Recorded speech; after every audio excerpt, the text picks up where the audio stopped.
सावन आयल रे बदरिया घिरी आयल रे, कदम्ब के डारी झूला डलवाइल रे।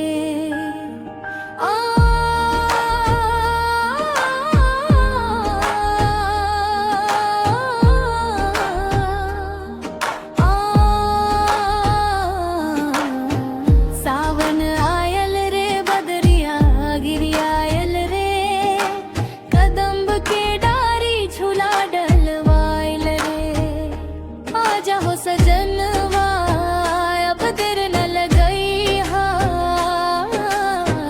तोहरे बिना मनवा ना लागे रे।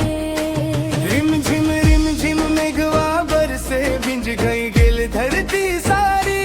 कोयल बोले अम्मा के डारी, महके फुलवारी न्यारी। मुखड़ा दोहराए,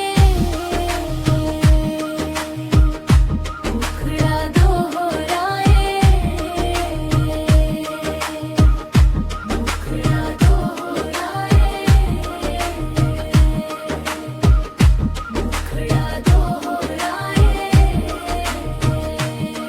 हाँ मोर पपीहा बोले वन वन सुगना गावे तान।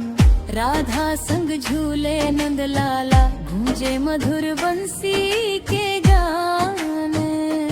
हरियर चुनरी ओढ़े धरती नदिया भरल किनार। तोहरे अखियन के बट जोहत बीते दिनवा हजार।